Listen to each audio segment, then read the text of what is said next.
All right, thanks very much, guys, for joining us on this episode of Willing Wednesdays. This is a series where we interview people who are doing great work during the COVID-19 period.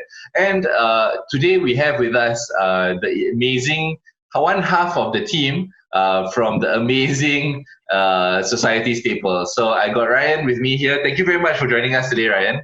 Thank you for having me here. No worries, man. Of course, we've got to have you on this series. So, Ryan, maybe you can introduce yourself and tell us a bit about yourself. My name is Ryan. I'm the co-founder of Society Staples, and what we do at Society Staples is we do training, and we do team building as well to help people to understand more about the disability sector. Yeah. Okay, so how long have you guys been doing this? How long have we been doing this? Informally, probably say since 2012. I think formally since 2015, so about 5 years now. Wow, I mean, but informally since 2012, 8 years is a very, very long time, man. it's a very, very long time. Much respect. So what got you guys interested in doing this work? What got me started, I wouldn't speak for that, but what got me started was because back in 2011, I actually saw an online article that was on Storm. I don't even know whether people use Storm right now. So it was a Facebook screenshot where a group of special educators were making degrading remarks about their students. And that to me was like, hey, something was wrong there. And I was like, oh, something has to be done. And hence we got started plugging ourselves into the disability sector through the sport that we love, which is drag boat racing. And then from there, things really grew. So we set up a team for the deaf paddlers. And then along the way, we understood a lot more about the challenges that they're facing on a daily basis, not just to the deaf community, but to the rest of the other communities as well. And then that's when we said, okay, let's try and do something around there. So that's how we got started. I see. So can you maybe tell us a bit more about your anchor program? Because I know your anchor program is quite exciting. Our anchor programs at Society Staples, and that will actually be our team building program. So the team building programs, one of it is actually called Deaf Dragons. It's actually a model after what was the previous Deaf Dragons was about. So how these Deaf Dragons actually came about was when we were doing a team building program and we said, hey, could one of the deaf actually become a facilitator and actually teach sign language through the program itself, the team building program itself. And then when we did that, and then it happened, the client was so happy about it, and then so we said, oh, actually that's a good model that we could carry on. And with Deaf Dragons, we evolved into what we call a blind dragons, where we allow participants to step in the shoes of a visually impaired to allow them to understand a kind of like a 2-hour snippet of a life of a visually impaired, and at the same time, how do you get teams to be able to work together? And the last program that we actually have is a combination of these two, where people say, hey, actually, I don't know whether I want deaf dragons or I don't know whether I want blind dragons. Oh, why not we try both together? So that's how we got all our programs today. I mean, okay, so maybe you can give us a bit of context. So Deaf Dragons is, what exactly is it? It's like a dragon boat race, or like, how does it work? Okay, so the Deaf Dragons that Society Staples run right now is actually a team building program. Okay. So schools do come to us for it, corporates do come to us for it, and that's where they actually get to understand more about, as the name goes, those Deaf Dragons, right, will be to understand more about the deaf community. But at the same time, during the entire program itself, they also do understand a bit more about communication. How do we communicate to each other in a way that each other understands? And this is something that the community faces as well. So then it allows drawbacks to the corporate workplace or even to the school settings where they could really apply the lessons learned. I see. So it's basically a combination of, like, say, for example, workshops and then different types of like experiential learning programs and stuff like that, is it? That's right. Yeah. Okay, I see. Hey, so out of this experience, because 8 years is a very, very long time, right? Like, to do this. So I'm sure that you have quite a lot of inspirational stories that you have gotten from your experience of running Society Staples. Maybe you can share with us one such example of an inspirational story that sticks out in your mind. Perhaps I will go with the line as to what really keeps us going. I think one of the, people who know Society Staples will know that in our first 3 years of Society Staples, we partnered very closely with DBS, especially so during their DBS Marina Regatta, which is one of their flagship events. I think it was in the second year, that was 2016. So we were actually running a simulated dragon boat race. So people could actually go in and paddle on land instead of on the water, because you can see the action on the water, but you can't do it. It makes you feel like, hey, why can't I be part of the action? So we brought it on the land. We have ergometers, which are like paddling machines on the land, so people could actually do it. And what we make them do was that we make them do it in the versions of, if you could either choose to be blind or choose to be deaf.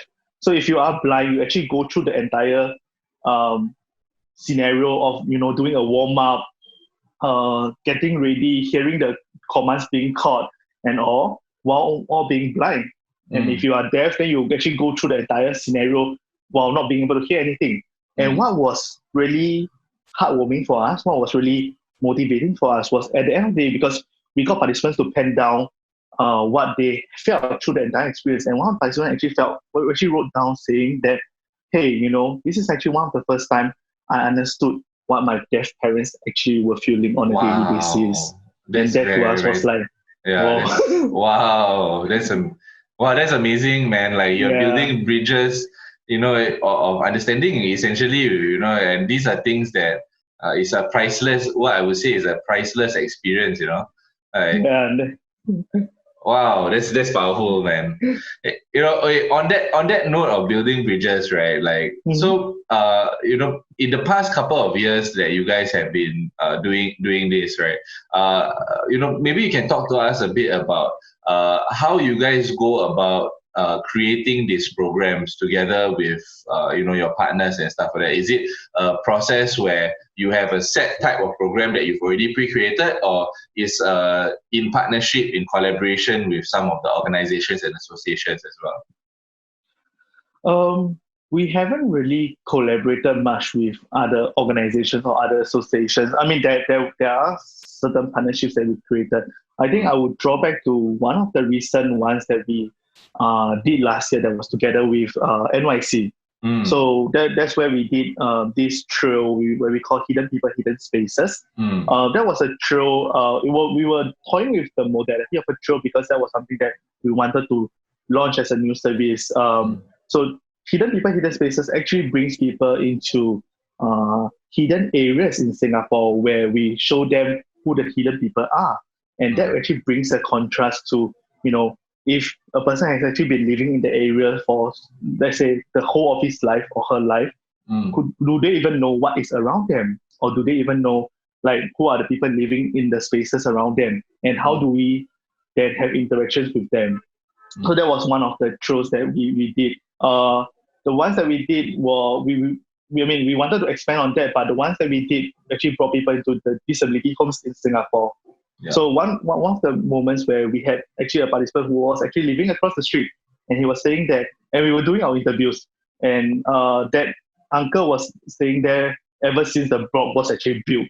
So we were asking him whether he knew what was across the street, and he said, no, I never actually go and figure out what was across the street. And then that's when we realized that people, although we are in communities, we tend to not notice, or we tend to not see what is around us. We tend to go around our daily lives.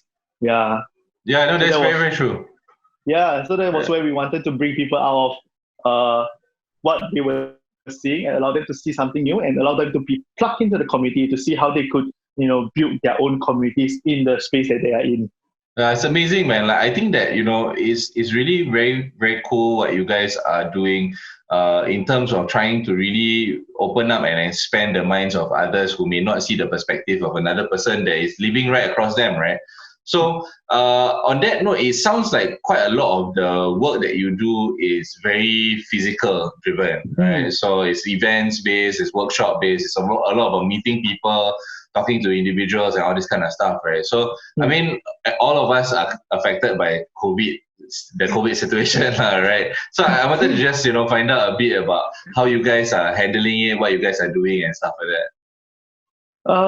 I think this COVID situation has thrown us into a very interesting area.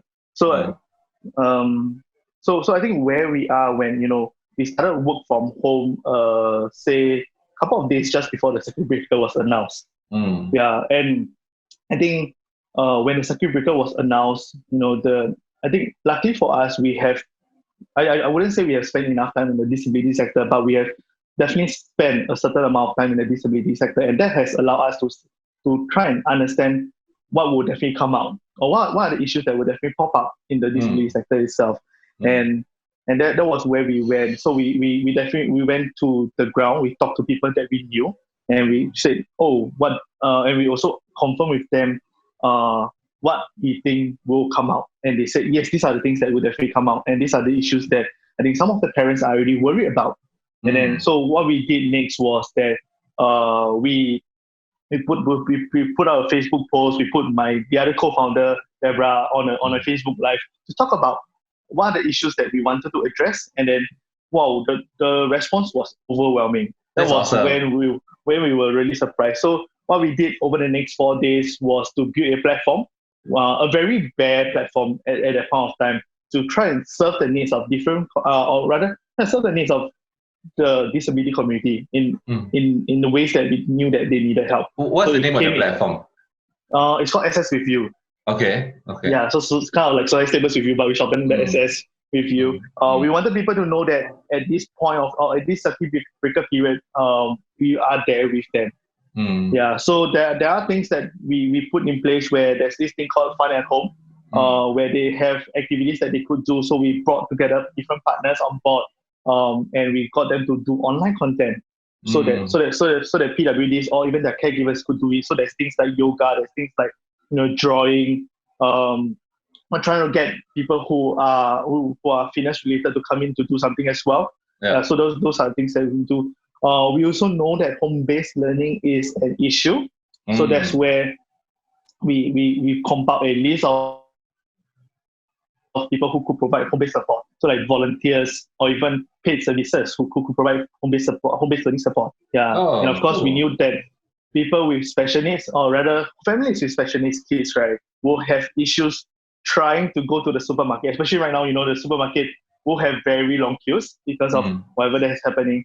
So, and of course, they can't take that much time out of home. So we also did a manual on how do you use 2 different apps that is available in Singapore. So one is SG Assist, then the other one is Goodhood. And when they could use these apps, then the neighbors around them could actually help them to procure the goods if they are going to the supermarket. Oh, I see. I mean, I spoke to the guy from Goodhood. Like, he's a cool guy, man. Like, yeah, he's a really, really cool guy. Like, and it's a really, really cool app. So it sounds like you guys are building like aggregation points for people to be able to get useful information, resources, and at the same time as well developing content for individuals that need it right now. Did I miss out anything?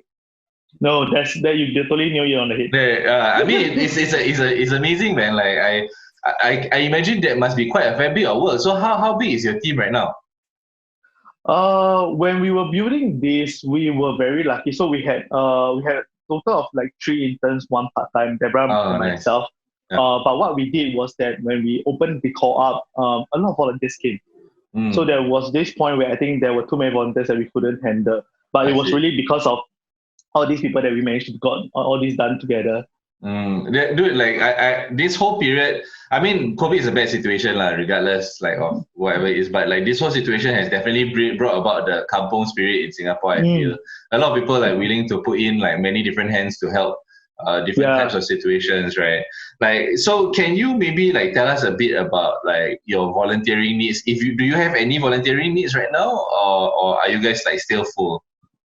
I think at this point of time, the volunteering needs are, so I think where we are still seeing certain needs that are popping up. So say, for example, there could be certain families that could require certain bit of assistance, and perhaps this family don't know how to use things like the Goodhood or SG Assist, or don't have the technology available to be able to use that. So those are where we would require volunteers who are staying in the vicinity, or rather in the block itself, to be able to help them.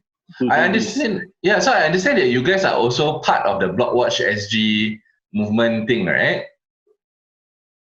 Hello? Yeah, we're in the group itself. Yeah. So are you guys like collaborating with them?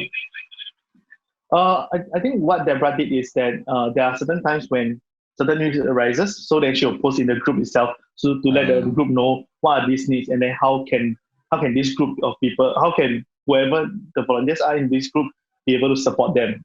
Yeah, no, I love the fact that there is so many ways that people can interlink in terms of efforts, right? And that really creates sort of like a network of individuals that you know are doing solid work that can leverage and work with each other to help serve the community a lot better. And it's really like the spirit of the whole SG Together, SG United thing that I think that everybody's talking about. Government cannot solve government cannot solve everything on like there's no way, right? Like it's impossible. So like it's really good to see that you know organizations are partnering up together with you guys to like develop this kind of content as well. Right, so Ryan, I mean, thanks very much for like spending the time today with us. I want to give you like maybe a minute or so to talk a bit about like what you guys want to, what you guys are doing next. If there's anything that people should check out, where people can find you on social media, things like that. Well, what we are doing next, I think all of us where we are right now, and you know, with the COVID situation, we are not going to come out the same anymore. We are definitely going to come out different. I think what I would appeal to people, or what I would want people to be able to know, is that we can definitely come out different. But are we willing to be different in the future, in the way that we do things, or in the way that we look at things, or in the way that we look at different social issues as well? So we know that in this period of time, there are so many social issues that are coming up, and people are starting to talk about it. Can we continue to hold that?